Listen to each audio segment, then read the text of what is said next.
Rome was the center of the world. At its peak, the Roman Empire stretched across continents, its roads connected distant lands, its armies crushed rebellions, and its laws shaped civilization itself. From Britain in the north to Africa in the south, Rome ruled with unmatched authority. But beneath the marble temples and golden statues, power was dangerously unbalanced. The Senate, once the voice of the Republic, had become a shadow of its former self. Senators debated, voted, and advised, but only at the emperor's pleasure. One command from the throne could end a career or a life. To be emperor was to be more than a ruler. It was to be untouchable. Worshipped by the masses, feared by the elite. Surrounded by luxury, yet trapped by absolute power. And in a city where fear disguised itself as loyalty, one man would soon prove just how far an emperor could go when no one dared to say no. Caligula was not supposed to become a monster. Born into Rome's most powerful family, he grew up surrounded by soldiers and politics. As a child, he wore miniature military boots while marching with the legions, earning the nickname Caligula, meaning little boot. Tragedy followed him early. His father died under suspicious circumstances. His mother was exiled. His brothers were imprisoned, then executed. By the time Caligula reached adulthood, he had learned one lesson: power was the only protection. When he finally became emperor, Rome celebrated. He freed political prisoners, paid generous bonuses to soldiers, and won the love of the people.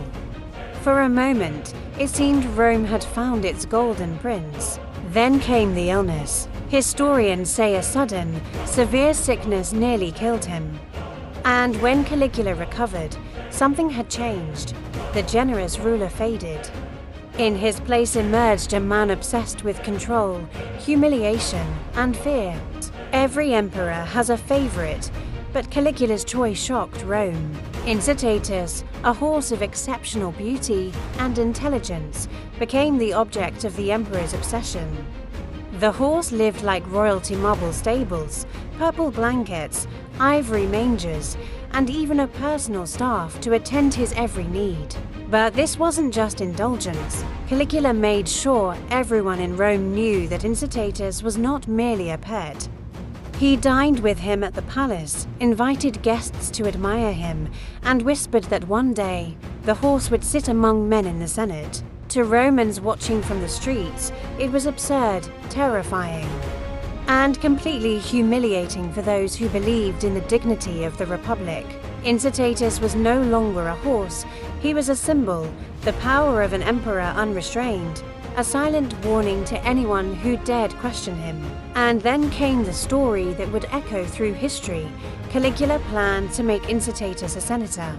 The Senate, once proud and untouchable, was now at the mercy of a man who treated their sacred chamber like a circus. Historical accounts tell us he promised the horse a seat among Rome's most powerful men, complete with a house, servants, and the privileges of office. Was it madness, a joke, or a calculated insult? Historians still debate. Some say it was Caligula's way of mocking the Senate, proving that their advice, their votes, their dignity, meant nothing. Whatever the reason, fear gripped the senators. To laugh, to oppose, to question could be deadly, and so they watched silently. As a horse became a symbol of the emperor's unchecked power, Rome had never seen anything like it, and the world would never forget. What drove Caligula to such extremes? Was it madness or method? Some historians believe he was mentally unstable, consumed by paranoia and delusions of grandeur. Others argue he was a cunning strategist, using absurdity as a weapon. By elevating a horse above men, he humiliated the Senate, showing that their power was meaningless compared to his own. Every extravagant act, every shocking announcement, was a statement. Disobedience would not be tolerated. Fear, ridicule, and spectacle became his tools. For the people, it was confusing, part theater, part terror. For Rome's elite, it was a warning: your dignity, your authority, even your life. rested entirely on the emperor's whim. Incitatus wasn't just a horse. He was a mirror reflecting the madness of absolute power. Caligula's reign was no longer just eccentric, it had become deadly. Executions were sudden and unpredictable. Friends, senators, even family members vanished overnight. Some were accused of treason for the smallest slights. Others were simply seen as obstacles. The city of Rome lived in constant tension, unsure who would be next. Luxury and cruelty walked hand in hand. Palaces glittered while fear filled the streets. Caligula's obsession with absolute control left no room for loyalty or dissent. Even the Praetorian Guard, sworn to protect him, began to grow uneasy. Rome had become a city ruled by terror, where absurdity like a horse in line for the Senate was intertwined with mortal danger.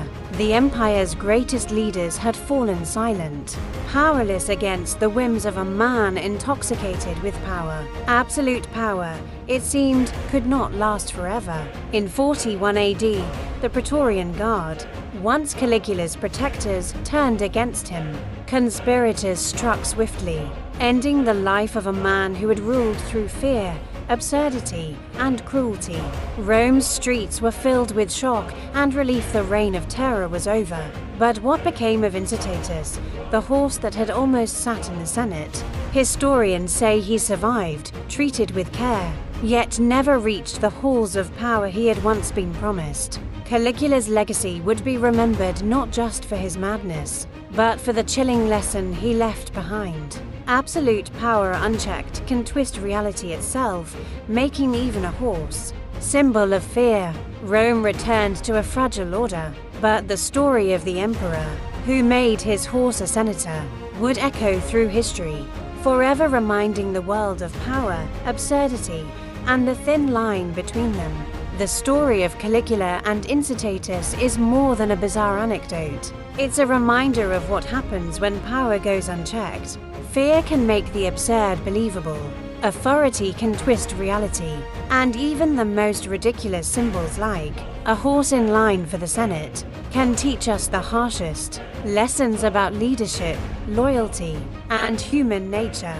History remembers Caligula not just for his cruelty, but for the warning he left behind. Absolute power, without restraint or accountability, can turn the world upside down. So next time you think about leadership, politics, or even just the limits of power, remember the emperor who made his horse a senator. If you enjoyed this story, don't forget to like, subscribe, and comment. There's always more history waiting to shock you.